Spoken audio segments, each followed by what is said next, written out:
In IIT JEE examination, one of the important most chapters in physics we have is current electricity, and that is related to DC circuits. Every time, of course, we people are getting few questions from this chapter. Let us today discuss about some of the concepts or important most aspects of this particular chapter, current electricity. In reality, current electricity, when we talk about, we deal with the concept of Ohm's law. According to that one, of course, the potential difference and current, how they are related, will be knowing. The current across a conductor is directly proportional to the potential difference across the terminals of the conductor. That's what actually we used to say as Ohm's law. And we in fact know well the equation for that one, V is equal to IR. I being current over here and R being resistance. Therefrom, of course, we write that R is equal to V over I. In fact, this concept is very common, and every one of you can even understand that Ohm's law is not a universal law. That's one theoretical point one has to understand. It's not going to be valid in every conductor. Like whenever we just plot a graph between voltage and current, we actually supposed to get a straight line passing through the origin. Whereas in some of the cases in semiconductors, in thermistors, we'll never used to find this Ohm's law obeying as it is like. So one should understand that Ohm's law is not universal law. This point, of course, is known to every one of you. So these aspects what we are talking about under Ohm's law, we can directly estimate and explain by taking this equation R is equal to V by I. Based on that, how this resistance that varies, we people used to calculate.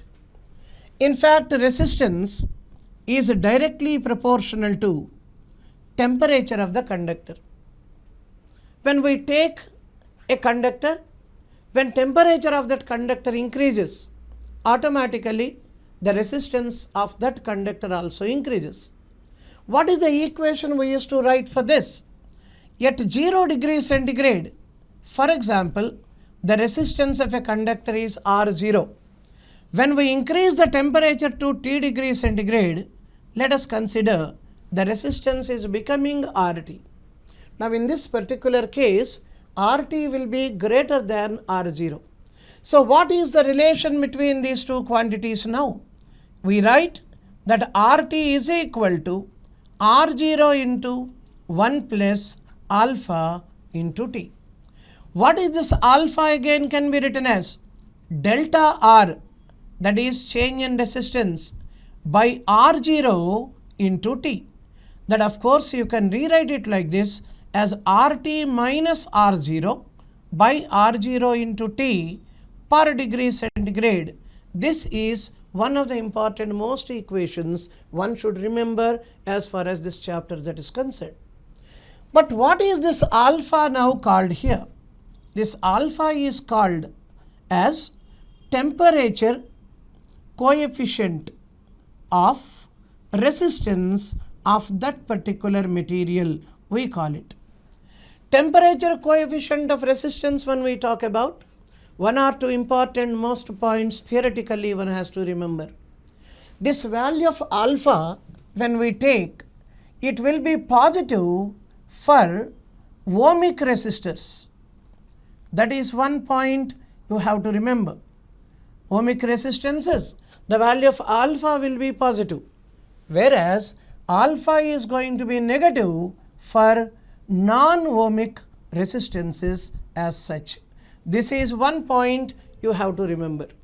In addition to that, as the value of temperature increases, you can all understand in this regard, temperature increases, resistance also increases for conductors, which are in fact we call them as ohmic resistors. That is the point you have to remember. Whereas when temperature increases, the resistance decreases in the case of semiconductors. For semiconductors, that of course you can write this way, they are coming under the category of non-ohmic resistances as such. So these are the basic theoretical points one should remember as far as the value of alpha, which is called temperature coefficient of resistance, that is concerned. In the same manner, how we can change the resistance of a conductor? Not by considering the effect of temperature there. In fact, we all know very well, resistance is now depending mainly on two factors as far as the conductor that is concerned. What are those two factors? Resistance of a conductor depends mainly on two factors as far as the conductor that is concerned. What are those two? The very first one, in fact, we know resistance is directly proportional to length of the conductor and it is inversely proportional to area of cross section of the conductor as such. This area of cross section we represented by the letter A and length as L. In this regard, resistance can be written as rho into L over A. This rho is called as resistivity. You can definitely understand this also can be called as specific resistance. Specific resistance. Theoretically, there is one point we have to remember related to this resistivity, that is rho I am talking. So rho is nothing other than RA by L, and of course ohm meter the unit. We all can understand directly like that. But resistivity, excepting on temperature, it does not depend on the dimensions of that conductor taken up. This is one of the important most aspects we have to remember. Sometimes they may ask you a question this way: if area of cross section is doubled of a conductor and length is made half, then how many times this value of resistivity of that wire that varies?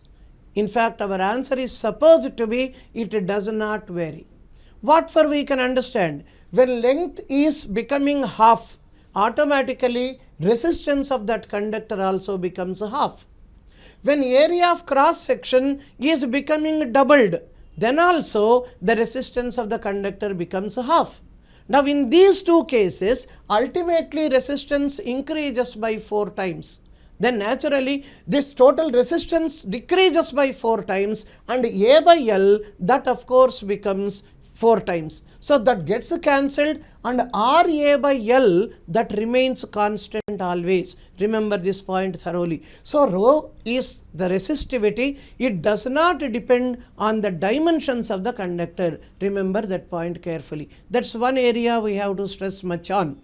Now come to the second one here. By changing the length and the value of area of cross section, how the values of resistance of that conductor, they vary also you can understand. One I just give you in this regard. Suppose if length increases by n times, then you directly can understand resistance now becomes how many times? N square times. Observe this concept carefully. Resistance becomes n square times. What for? L is increasing n times. How can we increase that? By stretching that one I am increasing the length. When I increase that length by n times, the area of cross section becomes 1/nth of the original value. Due to that reason, you will be finding the resistance becoming n square times. Likewise, of course, if you take the next one, if area of cross section is increased by n times. Area of cross section, how can you increase that one by n times? By compressing the total length of that conductor, you can increase the area of cross section. So area of cross section, suppose is increased n times of the same conductor. Then what is the very meaning of that? It's very clear to say that length is becoming 1 by n times.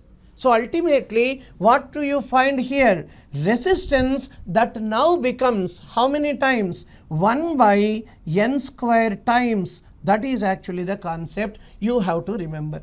Resistance now becomes 1 by n square times. That is another point what you have to understand. Exactly in the same manner, the third one, if they say radius of cross section of the conductor is increased n times.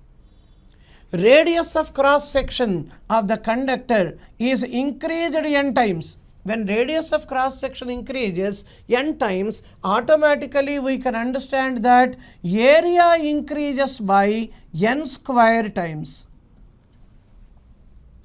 Then what happens? The length part of that one decreases by n square times. That in the sense what? Length simply becomes 1 by n square times. That is the concept.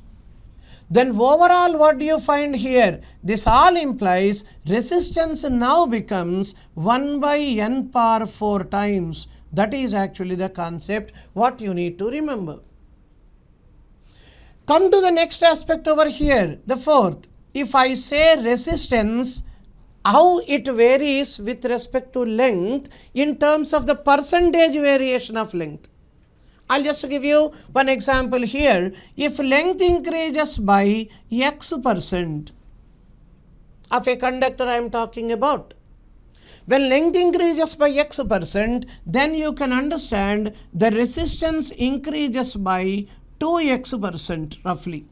2x% you can understand provided if x is less than or equal to 5%.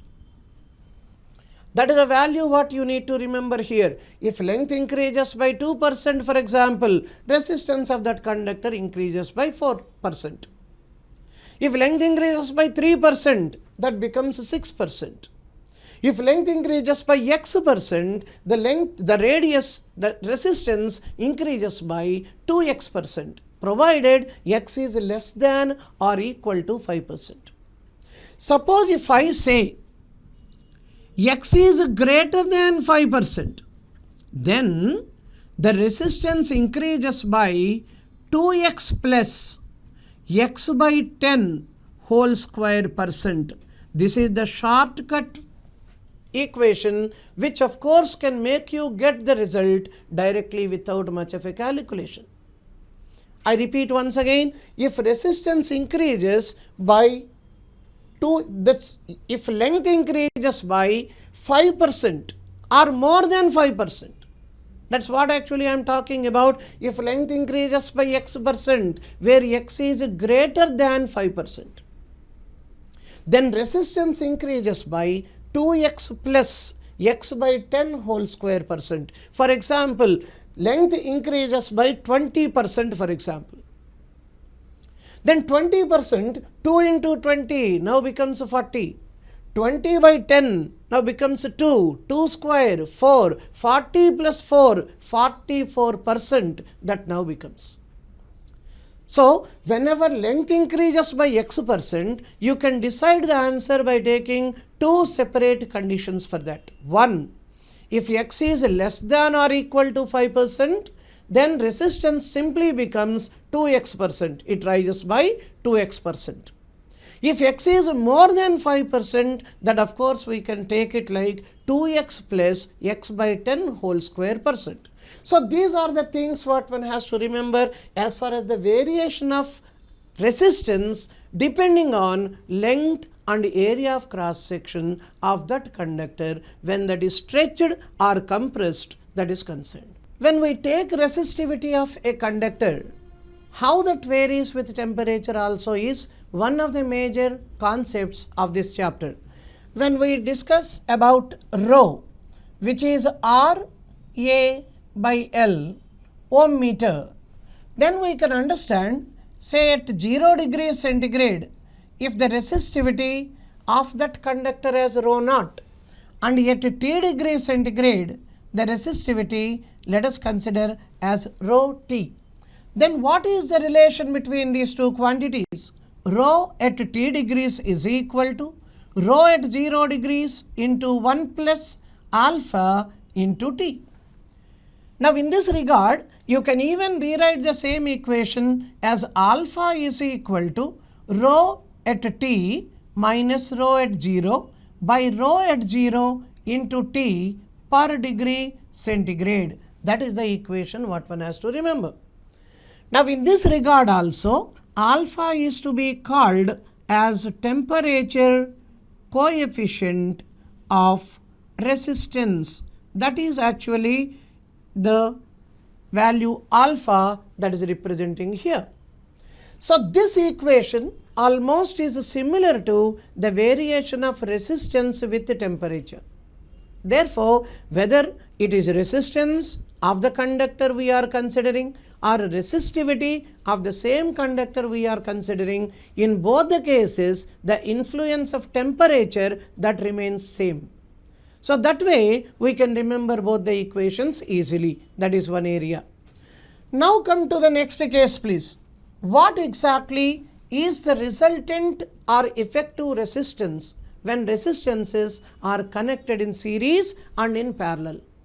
What are the parameters which are going to be variables there and which parameter that remains constant in each of the cases? Those things also are equally important for us while discussing about different electrical circuits. So if you look at once again here, when resistances are in series, then we can write the resistances which are now connected in series this way, and across that we are just connecting a cell like this. This resistance is R1, this R2, this one as R3, let us say. Then whatever the current that enters into the circuit, same current that passes through each and every resistance. That means current is one parameter in this particular circuit which remains constant. That's what we have to remember. Whereas the potential difference across the first resistance is V1, across the second one is V2, across the third one will be V3. Then we can now write V and R. These two are going to be variables. Variables part of course we can identify easily. But how do they vary? The next question is that. When you take this one, V and R are directly proportional to each other. Reason you can understand easily. According to Ohm's law, V is equal to IR. I is constant here. Then V and R are supposed to be directly proportional to each other. Then what can I write as far as the ratio of these potential differences are concerned? Therefore, V1 is to V2 is to V3 can now be written as R1 is to R2 is to R3. Not only that, the effective potential difference now becomes V1 plus V2 plus V3. Now in this regard, you can write V becoming IR, that R effective is equal to IR1 plus IR2 plus IR3. Therefrom, the effective resistance in series sequence will now be the sum of their individual resistances like this. One more theoretical concept you have to remember here. Whenever resistances are connected in series, the effective resistance will be greater than the greatest resistances in the sequence. Out of R1, R2 and R3, whichever is greatest, greater than that value you will be finding as far as the effective value of resistance that is concerned. So this is the series sequence one should remember as far as this order that is concerned.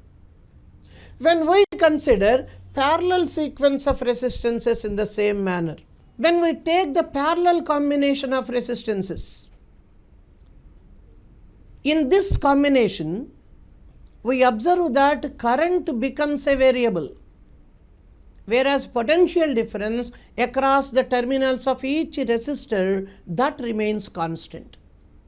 So what we can understand now in this case, resistances in parallel, when we take one resistor this way, the second one this way, the third one like this, all the three now are connected in parallel, and a cell is connected across the system like this, which can provide a potential difference V to the system. R1 and R1, R2 and R3 are the three resistors. Current that is entering into the circuit will now be I, that now goes across R1 as I1, goes across R2 as I2, and goes across R3 as I3. That means the current is now divided into three parts like this. Total current exiting from the system remains the same as I. Now in this regard, we can write that potential difference across each and every resistor, that becomes constant. Then what are the variables? I and R, these two now become variables. Now the next question is, how do they vary? I is inversely proportional to R. Therefore, I can write the same here. Total current now will be the sum of all the currents in all the three branches. That itself gives you the value that 1 by R effective will now be 1 by R1 plus 1 by R2 plus 1 by R3. This is the way using which we can calculate the value of effective resistance when resistances are connected in parallel. But all these concepts are commonly known concepts, but very important concepts for us to remember. As far as IIT JEE exam is concerned, all these points to be perfectly known to each and everyone. Now the question is, how do we calculate the internal resistance of a cell? And what exactly the importance of internal resistance? What happens to the entire current in the circuit when internal resistance is provided to us for the cell that is connected in the circuit as such? Let us now check what is internal resistance and how to use that value while calculating different parameters in that circuit. If you take, what is this internal resistance first of all? In the case of a cell, the resistance offered by the electrolyte, the resistance offered by the electrodes which are used in the cell, that resistance we generally term it as internal resistance of the cell. Whenever internal resistance is given, the way in which we used to write the equations for current and other parameters in every circuit, they differ now. Let us take an example. There is a resistance connected across a cell like this. A very simple circuit I am taking up here. This resistance is given as R. This potential difference of this cell in the form of EMF, it is given as E, and internal resistance of this particular cell is mentioned as a small r. Now, how to deal with this internal resistance?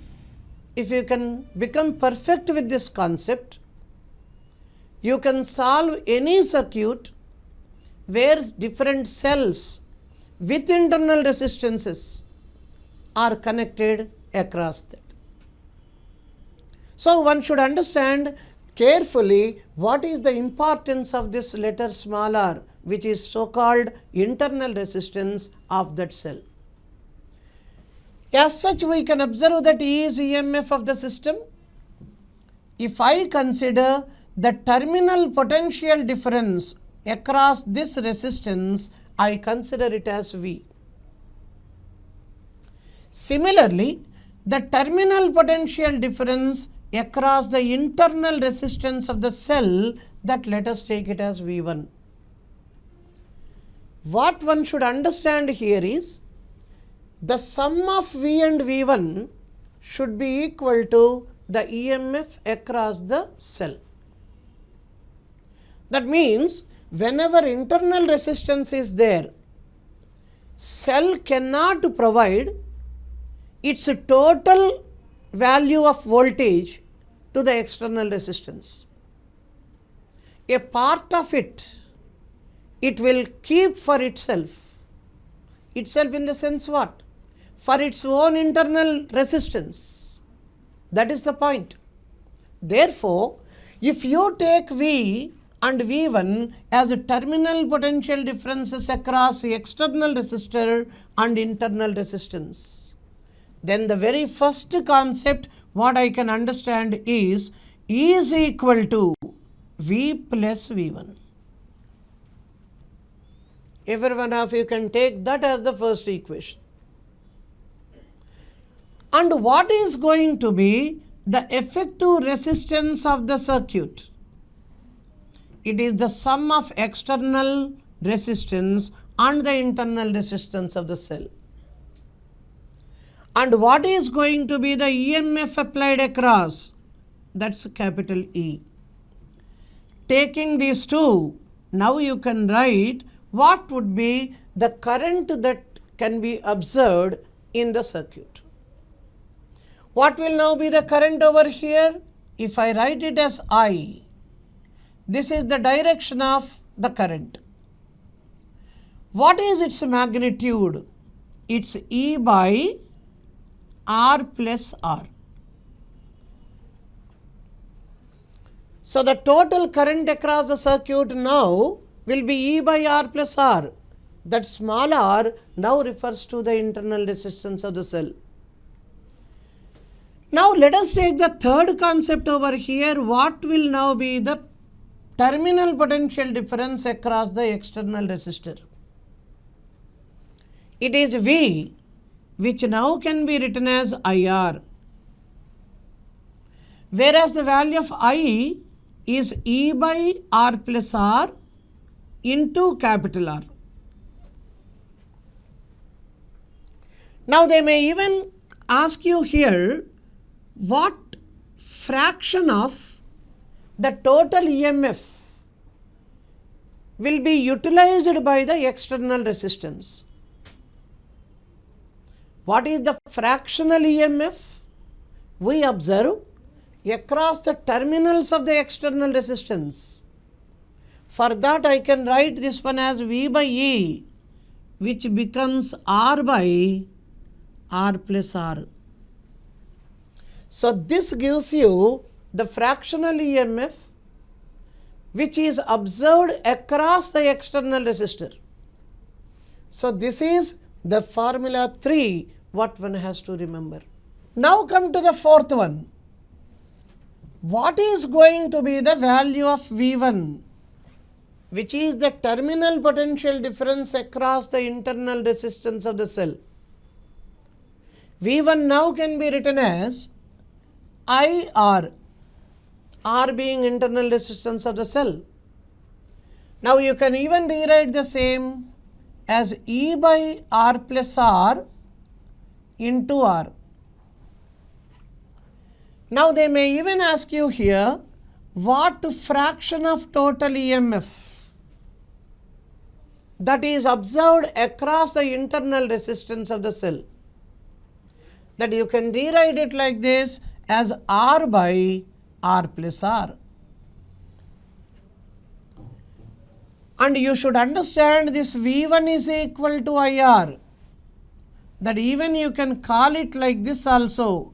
This is called lost volts. The voltage which has been lost due to the internal resistance of the cell.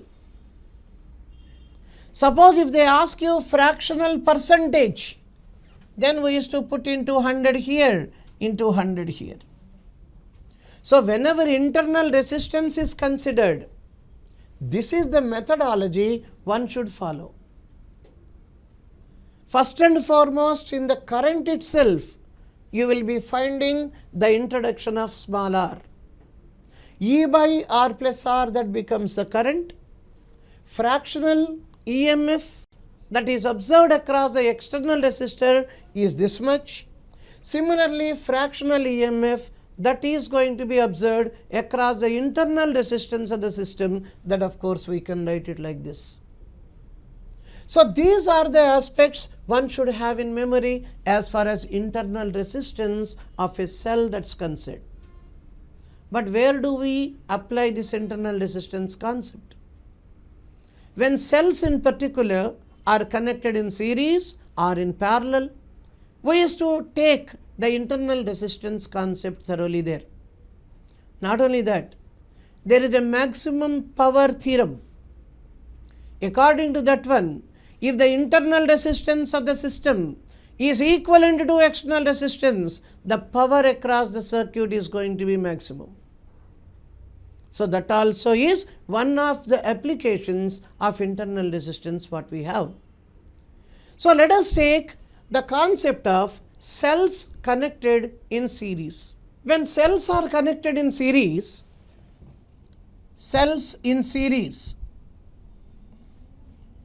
let us consider here n number of cells which are connected in series across an external resistor like this.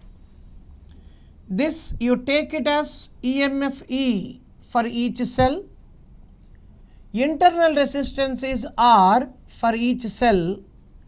The order in which we have connected them, just look at that one, positive, negative order we are taking up. Now this is external resistance and this is the direction of current that's flowing across the circuit as such. Now in this regard, what would be the effective EMF? We can understand directly as NE. That means how many cells we are taking up here? N cells. And what would now be the effective internal resistance? That will again be NR. What would be the effective total resistance of the circuit? R plus NR. Now we just want from these two, what is the current passing through the circuit? You can directly understand NE by R plus NR. That is the formula one should remember. But the same concept, when few cells are reversely connected, how to write this formula? You can understand this way. There are again N cells. Out of them, M cells are reversely connected. Out of N cells, M cells are reversely connected. Then you can all understand straight away this way. The cells are connected in this order. Few of them are connected reversely this way.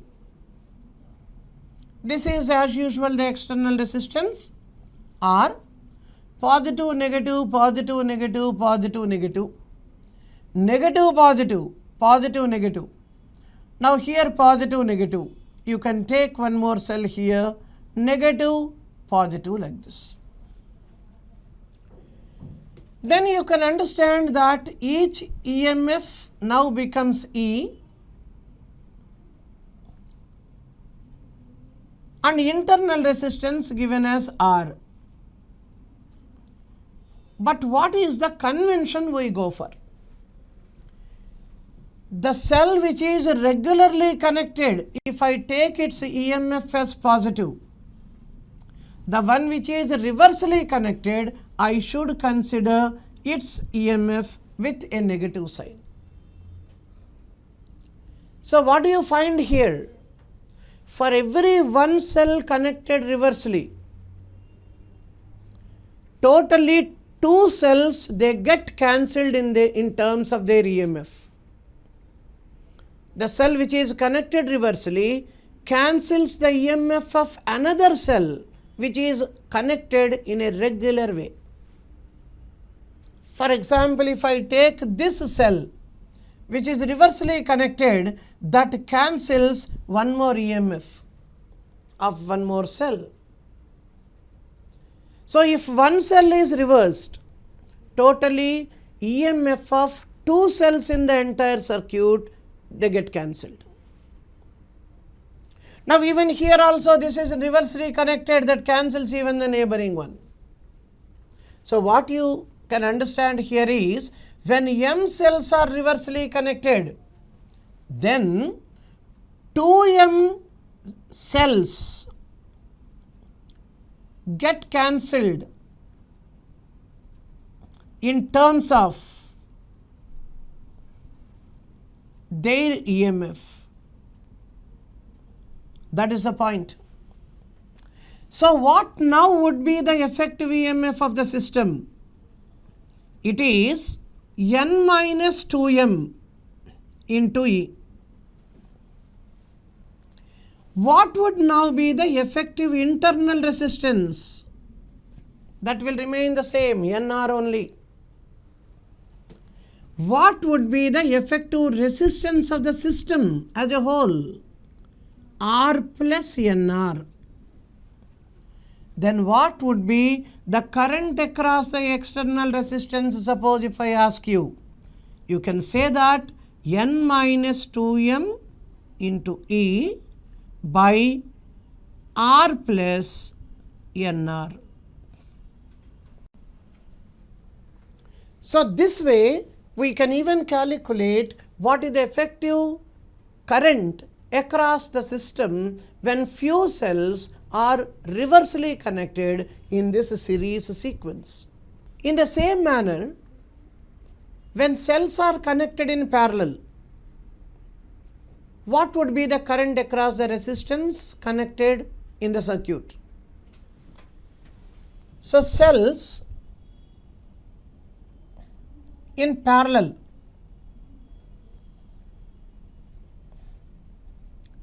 we now have few cells connected like this, all in parallel, and an external resistance is connected across this one like this. This is R. Each cell has an EMF E and internal resistance R. Positives are all connected to one end and negative side terminals are connected to the other end. This is what is called parallel combination. Now in such case we all know all these cells which are connected in parallel, their effective EMF is going to be equal to the EMF of an individual cell out of them. So we can now write here the effective EMF now becomes E, whereas effective internal resistance, that now becomes R by N. What for we people are taking up N here, you can understand. N cells are, I am connecting them in parallel. Now you can say effective resistance becomes R plus R by N. Thereby the current becomes E by R plus R by N as such. So this is the amount of current that is passing through this resistance. One should remember this. But in the same manner, suppose there are two cells which are connected in parallel this way. Its EMF is E1 and internal resistance is R1. Its EMF is E2 and internal resistance is R2. If this is the case, what would be the effective EMF of the system? That also should be remembered. If I consider the current across this one as I1 and here as I2, both of course mix up here to give the total current as I. Once again I1 of course enters this way, I2 enters this way, I once again comes back like this. So in such cases we can write that I is equal to I1 plus I2. Applying Ohm's law, I is E by R. So we can write the same thing this way, E effective by R effective, that is equal to E1 by R1 plus E2 by R2. In other words, you can write that one E1 R2 plus E2 R1 by R1 R2. Therefore, what will be the effective EMF is the question here. You now can write E1 R2 plus E2 R1 by R1 R2 into what is effective internal resistance here? R1 R2 by R1 plus R2. Now R1 R2 getting cancelled, you are now left with the effective EMF as E1 R2 plus E2 R1 by R1 plus R2. This kind of a concept also that is important for you. So whenever two cells are connected this way, what would be the effective EMF of the entire system? You can calculate using this formula. Suppose an external resistance is connected. What would be the current across that one, they may ask you. That time effective resistance you have to calculate. This becomes effective EMF and therefrom you can estimate what is going to be the current across the external resistor R. So these areas, as far as internal resistance of a cell that's concerned, one has to remember.